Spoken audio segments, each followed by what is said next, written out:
Tuesday Mastermind. We're getting it going, getting it popping. Everyone that was out at Paso Caravan got to look at a really nice listing in Hidden Valley Ranch. No, I found out that is not the place where they made the ranch. But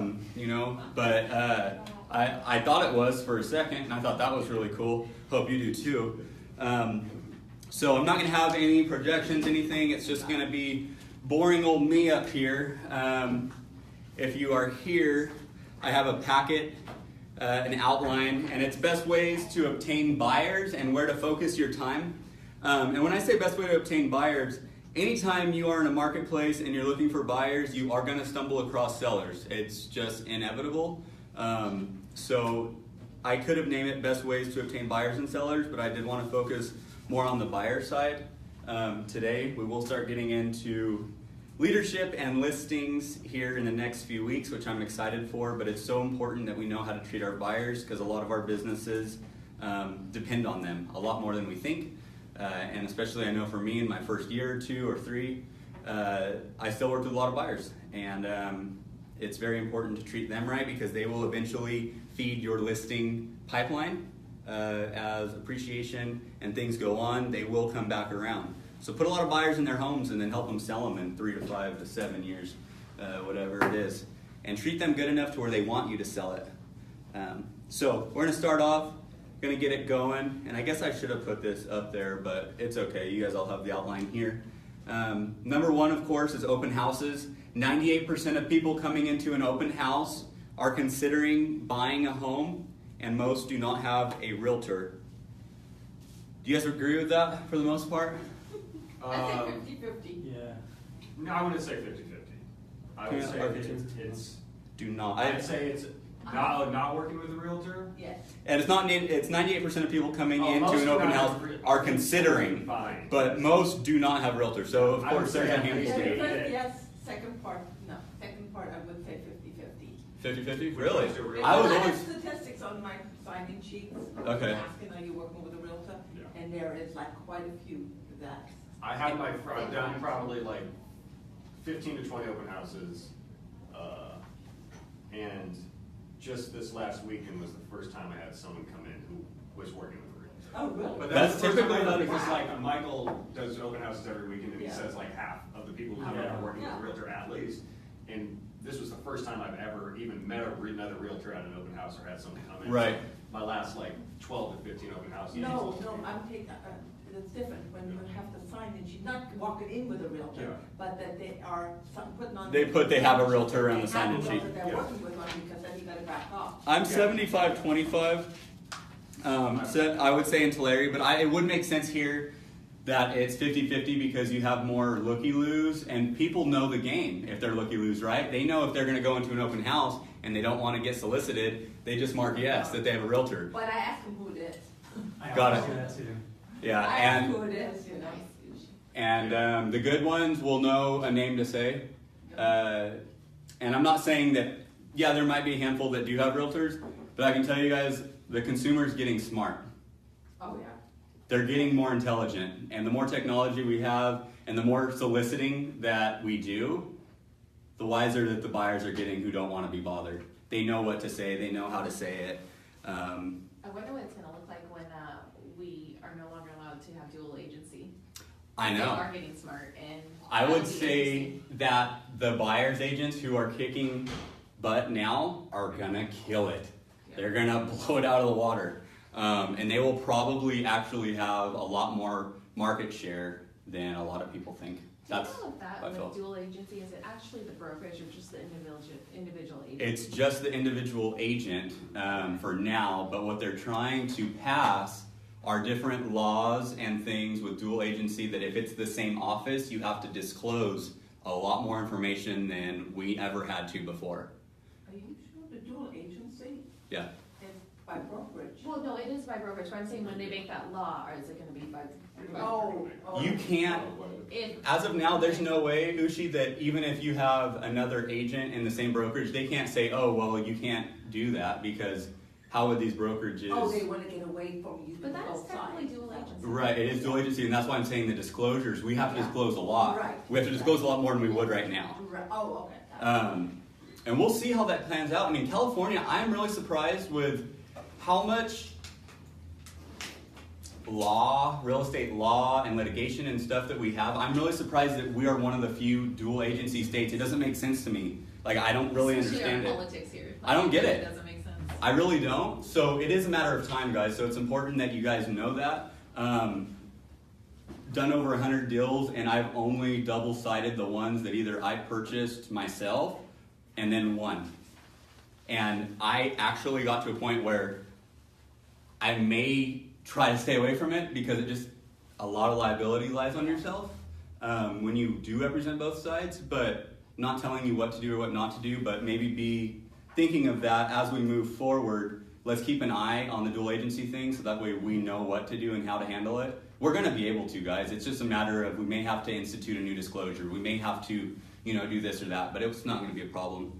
And that's why here at KW we'll make sure you guys know what to do, how to do, and I can almost guarantee that Keller Williams will have the best training on how to present and do everything because we always do when it comes to that.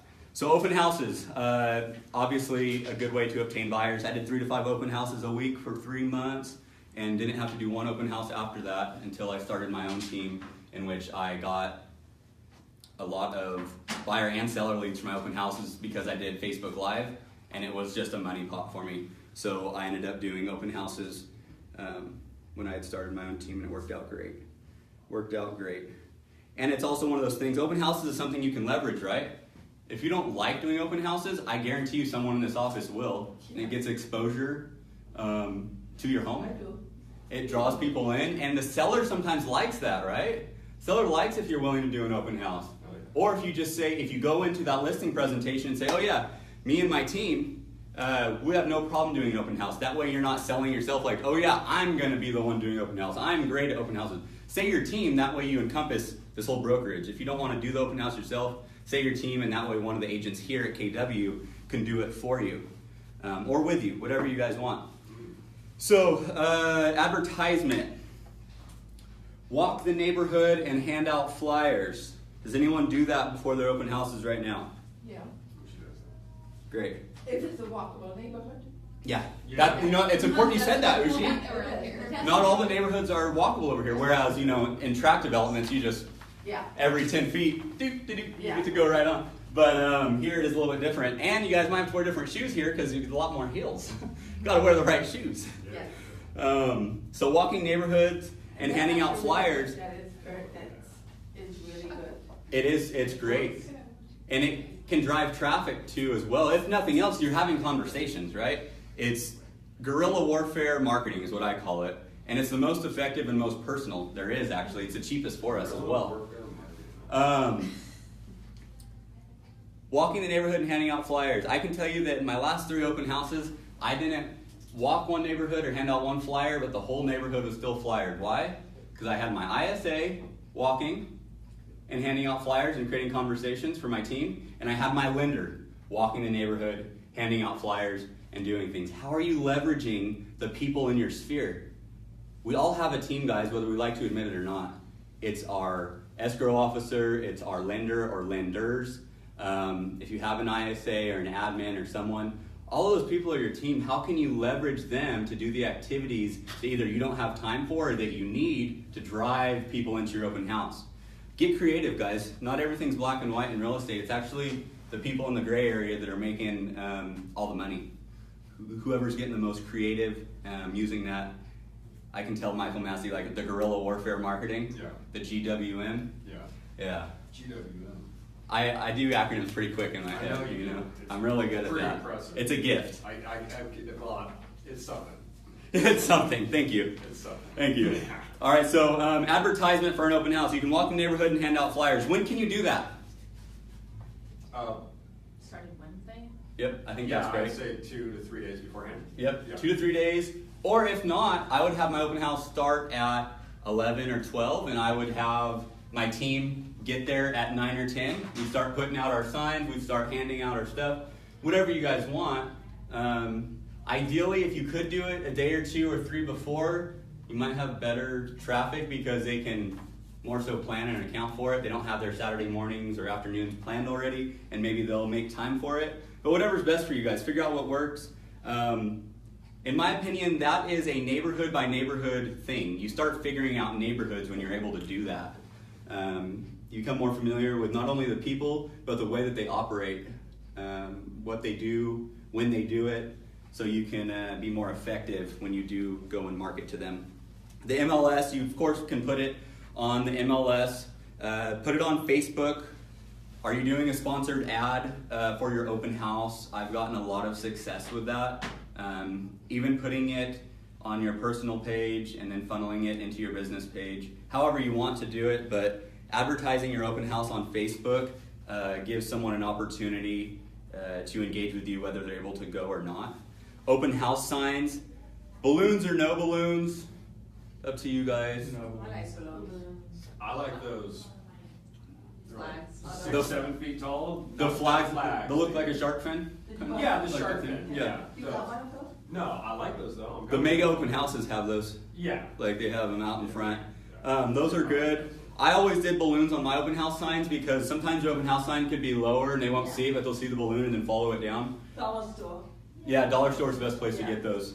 And these are things, guys, it might sound silly, but try it with and then without. What are you guys experiencing better results in? It's something for you to figure out. This is big, guys, placement. Placement of your open house signs. How many open house signs are you putting out? Are you directing from the right areas and are you drawing them in? Because guys, I think the rule is if you have more than like 5, if you have to do 5 to get to where your house is, more than that, there's a chance that you've already lost people because they're not going to keep dipping, dodging. Dodge, dip, duck, dive, and dodge. The 5 Ds of dodgeball. There we go. Who knew? Great movie. Lots of training going on here at KW. So the placement of your signs is important. Are you putting them on corners where people are coming out of parking lots? Walmart, grocery stores, Target, wherever. If you can lead them from a commercial place of business into the residential, ideally, and most of the time you'll have more traffic going by. And then your open house times. What time frames are you guys realizing are the best? 11 to 3. 11 to 3, great. I never made my open houses longer than 3 hours just because. But whatever you guys do, figure out what time works best. My favorite was 11 to 1 or 11 to 2. And typically I got people that were late to breakfast and then they were driving around or they were just going to lunch or just getting done with lunch. So I'm able to cover all the demographics when I'm hitting that in-between time on a Saturday. If you're doing it on a Sunday, if you're by a church, lead them from church. Lead them from church right into your open house. Conversation, man. That's right. That's right, guys. Are you looking at the demographics of an area before you do an open house so you can figure out, okay, this is where I'm going to place my sign? Sometimes there's multiple ways to get to a house. If that's the case, are you hitting both main ways to guide them into the open house? That's important. So we talked about the open house times. What's really good too is doubling up on the signs on a main road. Yep, And absolutely. one of the things is get your own branded open house signs Yes. so that they Yes. gets saturated. That's what I did too. Yeah. I did that as well. I have generics, and if anyone needs more generics, I have 10 at my house that I can bring in, and I'll rent them out to you guys. I won't charge you a lot. No, I'm just kidding. I can bring them to you guys. But I did have branded ones as well. And the point of branding is not to get you business in the next 0 to 12 months. That's how you're building your brand for the next 3 years, 5 years, 10 years, to where they just look and they know, oh, that's Ushi. Which Ushi's blessed because she's got a great name that people will just be like, oh, can't forget that. They don't know how to spell it, but that's okay. They won't know how to spell it, and they may not even know how to say it, but they'll recognize it, It's right? a conversation starter. It is a conversation starter. That is. Sign-in sheet. So I had one. I don't know if I attached one here or not. Sometimes when you the, can, the title companies give out open house Okay. sign-in books, and they're really nice. Oh, great. Okay. So say that one more time, Ushi. The title companies, Plaza, Fidelity, give out guest books. Placer and Fidelity gives out guest books for open Yeah. houses. Yes. Y'all hear that? That's great. And I didn't attach it to this, so I'm sorry for that. But on my open house sheet, once again, I'm branding. And I would do something funny. Have you guys ever watched Modern Family with Phil, the realtor? And he was like, ninjas, or something about realtors and ninjas. Realtors are ninjas in blazers or something like that. And that's what the meme I would have. And it's something to laugh. Anything you guys can do to break the ice. And I would do it on the open house sheet, because how many people of you guys came in and they get leery when they come to sign their name and stuff. What if they were to get a little bit of comic relief, either number one, by you meeting them at the front door and guiding them to that, or they're on your open house thing, you have something that breaks the ice to let them know you're not a sales machine, you're a person, you like to laugh, something like that. It's important because they're giving you information, so they need to feel comfortable. The sooner you can gain their trust, the easier it's going to be to get the information that we need. Okay, so yeah, no pressure. Establish a friendship or a trust, if at all possible, before you start digging into the big questions. Set them up on Auto Prospector if you guys can get the right information and you're able to establish that friendship or trust with them. You guys know what Auto Prospect is, right? It's on your MLS. It sends them in their criteria, their neighborhood. Okay. I have my laptop with me, and I have my hotspot, so I have internet. Great, so you're setting them up right there. I set them up right there. That's the smartest thing to do. Is it okay if I repeat that? Yeah. On the open houses, Ushi brings her laptop and she can set them up right then and there, the client, so they, number one, they know what she's doing. There's no secrets about what she's doing. She's not trying to do anything behind their back. She'll set them up and then they're just ready to go. When they leave there, they're able to continue getting emails of the homes that they want. Great. Talk about your lender, or have a lender at your open house. How many have partnered up with lenders in the past and have the lender sit in at their open house? It's great. That is great. What if you were to have that lender, if times got slow in the house, be like, hey, can you go flyer our neighborhood for me? Or let's go flyer it an hour together before. You go this way, I go that way. Those are questions that we don't ask a lot. But guys, lenders want our business. We are their clients. We're their clients. They want us to establish a relationship with them, and what a better way than to go flyer a neighborhood together. I mean, if you guys want to walk together and talk, you guys can do that as well, but I'm an efficient kind of guy, so I'm like, you go that way, and I'll go this way, let's meet in the middle, 45 minutes, see you then. And then we go and do it. So whatever you guys want. Flip the page. Number 2, we're moving away from open houses now. Number 2 is ISA leads. What's ISA, real quick? Inside sales agent. Inside sales agent. It is the way of the future. That's what you want. An ISA is the way of the future, guys. Across the country, there are ISA teams being established as we speak, and they are trying to get all the leads, because if they get all the leads, they get to give it out, and they get to make some money on it.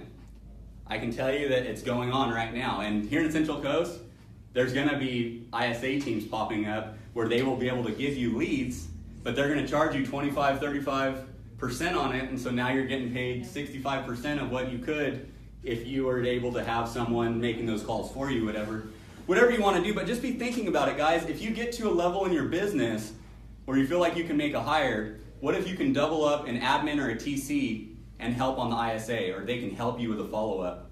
These are things that we need to be thinking about because they're already going on, and it's just a matter of time before they're here.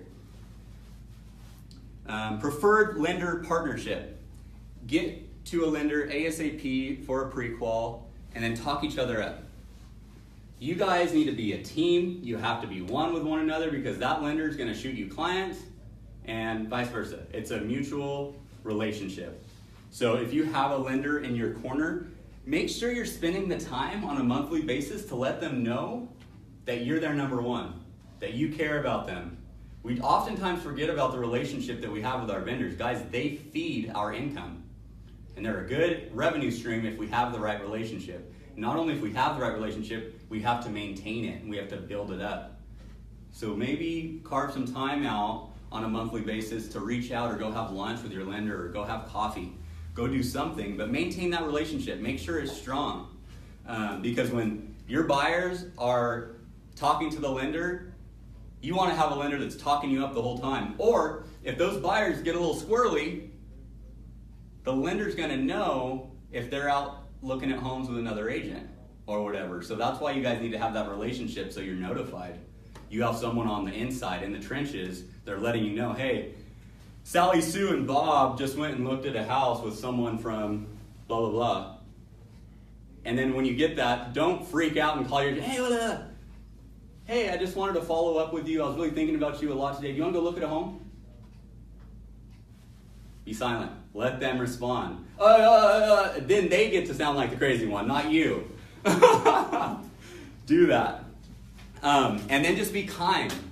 Be kind to them. Say, hey, I know that this buying process can get a little crazy, but I just want you to know that I care for you. I'm working strictly for you. I'd appreciate it if you do the same and treat me the same. Take it from there. Okay, we already talked about Auto Prospector. It's a no-hassle stalker tool. Narrow down choices. Buyers leery about choosing first home they see, or only seeing 3. You guys know what that means? Like, you guys find the perfect home. It's your first showing. You walk in. It hits all of their needs list. It's 3 bedrooms, 2 baths. It has a backyard for the kids. It's got a 3-car garage. But then they're sitting there. Oh, this is the only home we've looked at. I don't know if we should do it. There's another 10 homes we have to look at that's not nearly as close to hitting all of the needs that we need. But you know what? I just can't make an offer on the first one. Who's ran into that? But you know what? I did actually the opposite. Mm-hmm. My client said no the house they wanted to buy, but I took them to 2 more just for them to feel good about the price. Absolutely. And that's why I put first home they see or only seeing 3. I got so good that I would never show a buyer over 5 homes. I got so good with my conversations and their needs list because I asked the right questions in the beginning that when we ran into a home and it had all the check boxes, they already knew, Blake, we have to write this up because it hits all of our needs list. It hits it all. And then you make them say that. Well, does it have the, yes, yes, yes, yes. Didn't we say if we found the home in your price range in this neighborhood with all the needs that we'd be making an offer? Yes. What's stopping us today? Ask them that. Just say, well, and then you find out, is there something else that they didn't let you know? Or is there a fear that they need to overcome, but you need to overcome it with them?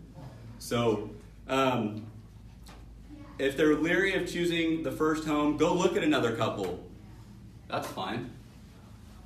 It's when you start getting over 5 and 10 that you have to go back to, okay, hey, we've looked at a lot of homes. I have no problem doing it. I love being your realtor. I absolutely love being your realtor. But I just got to ask, why did you get in the marketplace to begin with? What made you start looking for a home? Go back to their big why. What's their big why?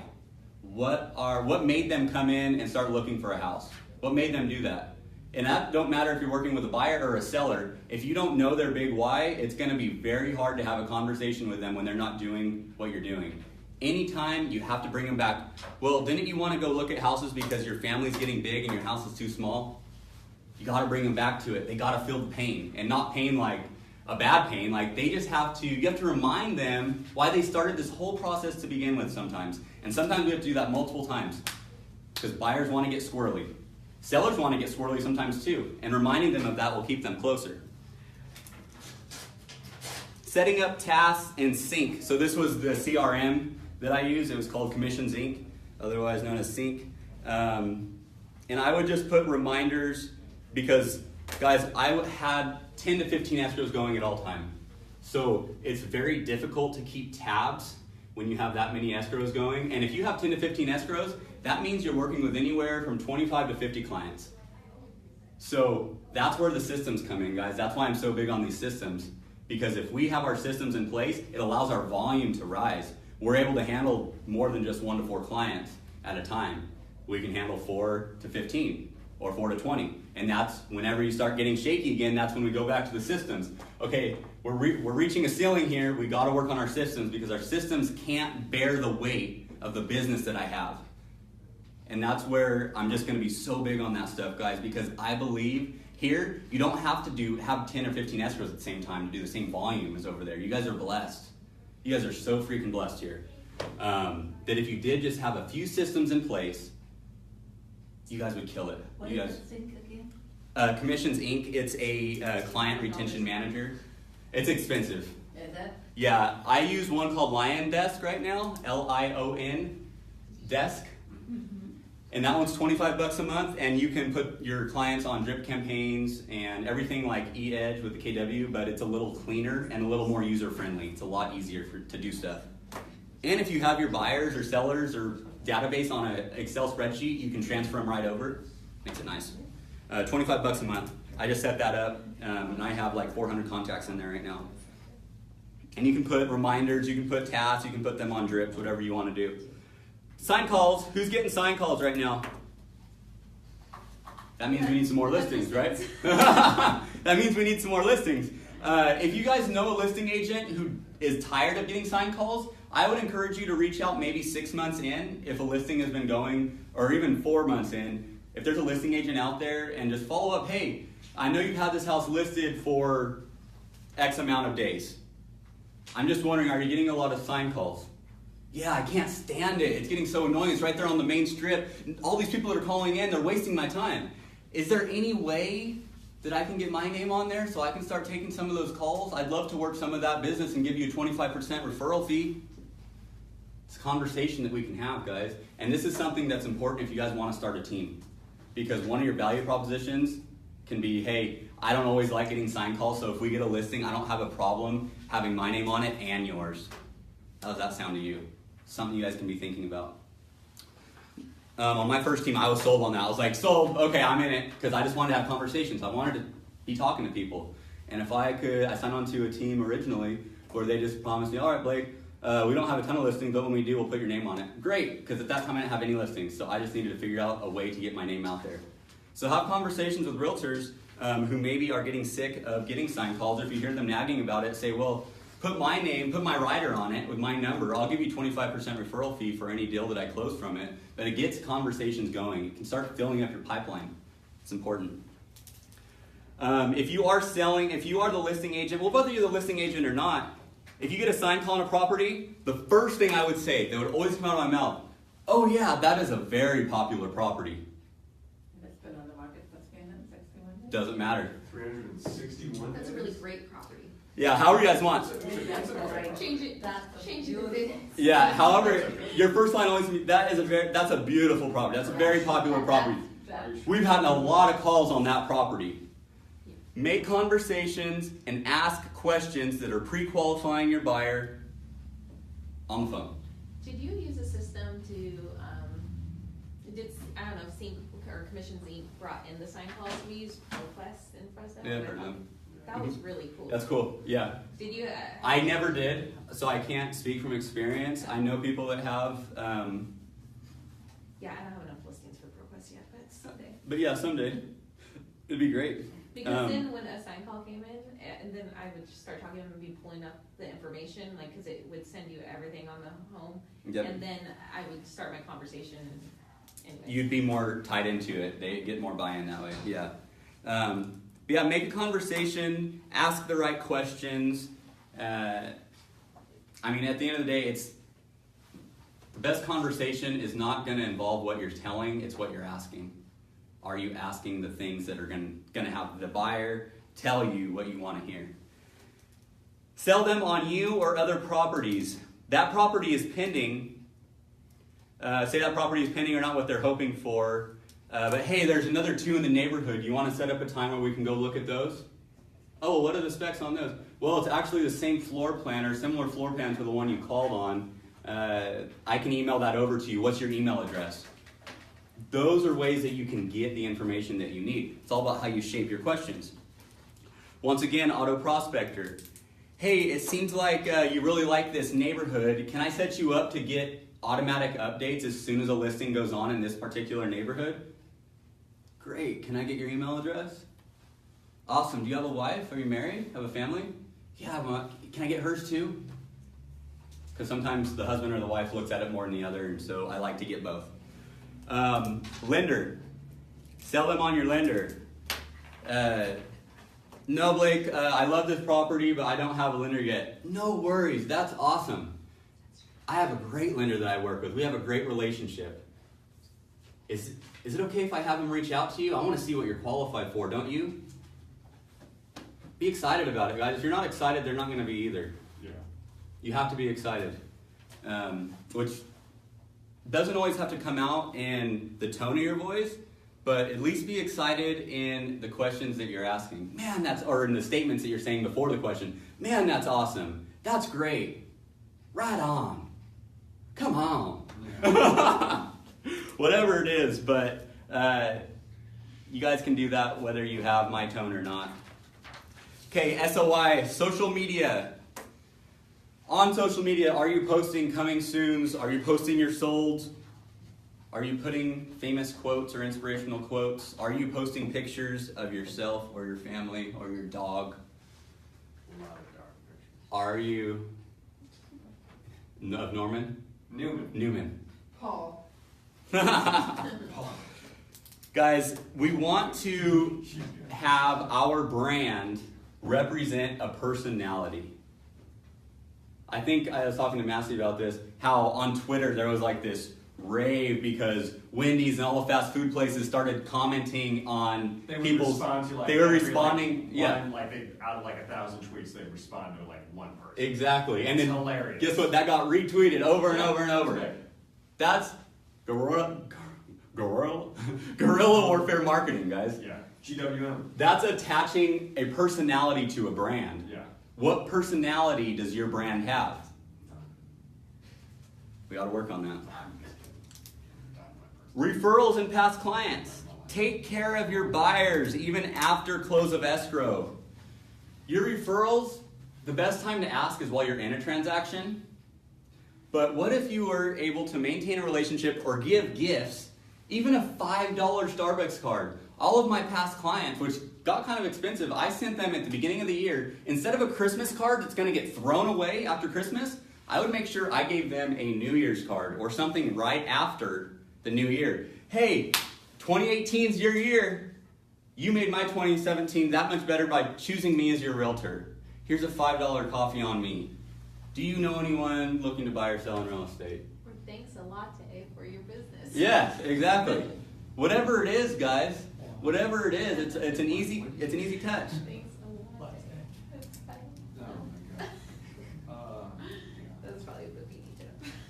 So gifts are just taking care of a problem for them. Having a vendor list for your buyers so that if they need this or that done, they have a list from you. Hey, I've worked with these people, I have a good relationship with them, go ahead and name drop my name. Let them know that you had, or that you gave me their number. They appreciate that. Where to spend your time? Pre-qualified buyers. Wanting to or have to buy right now. Show them homes. Sometimes they think they know what they want, but they have no clue.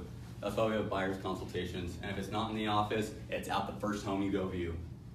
What do you want? Why do you want it? Dig into their big why. What made you come into the marketplace to look for a home? I want to make sure I find everything I can, but I'm just going to let you know if we can't find this and this, what are your must-haves that this home has to have it in order for you to make an offer on it today? And then you find out their must-haves. Okay. Want to wait to buy. Auto prospector. Secret stalker. I don't know what that means. At the time, I knew what that meant. You know what that means. I think it was Facebook, guys. Yeah. I think I stalked their Facebooks. Yeah, that's it. He stops it. Mm-hmm. Yeah, you just stalk. You stalk them.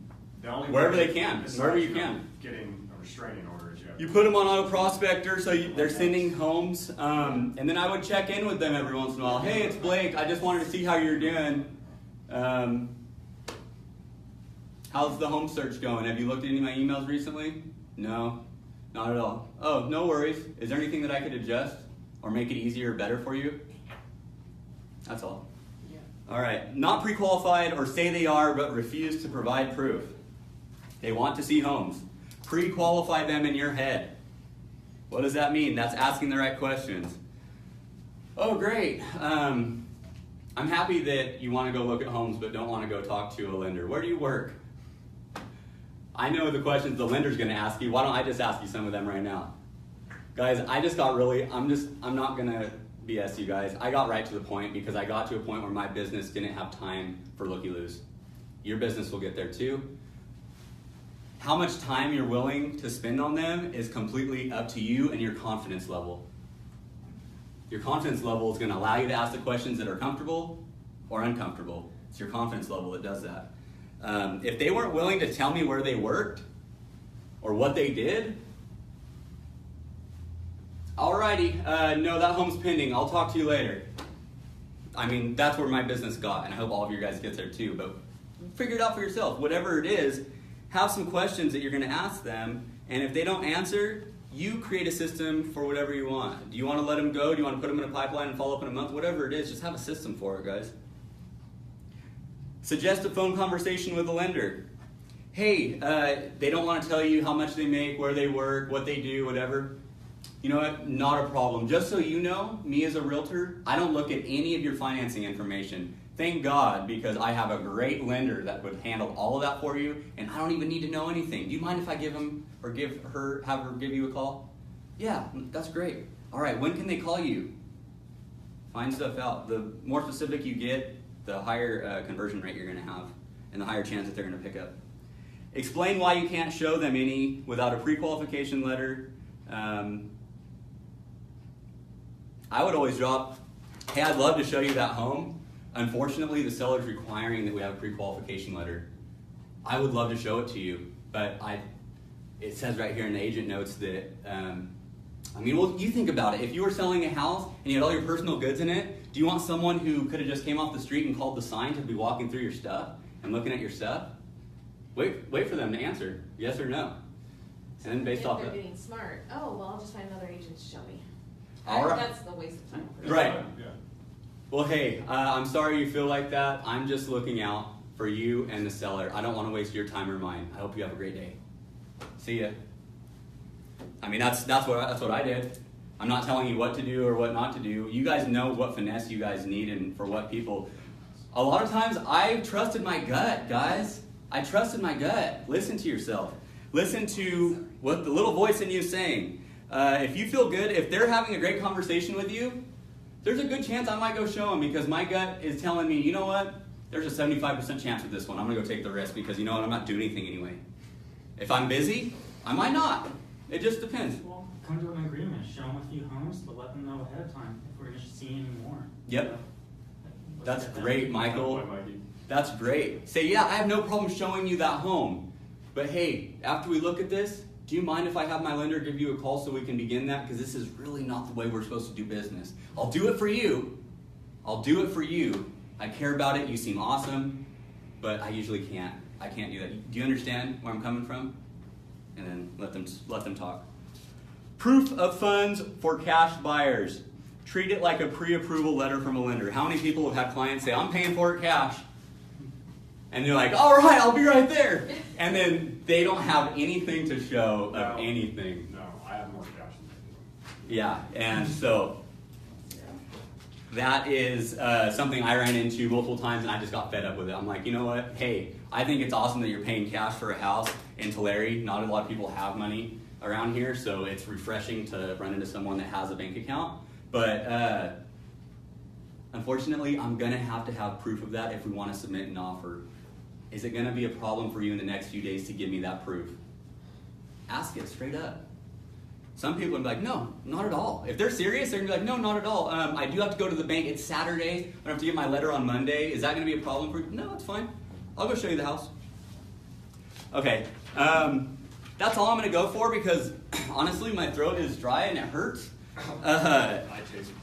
But I appreciate you guys. I hope you got something out of this. Keep this on your desk. Look over it. It's a good reminder for you guys because sometimes we just forget.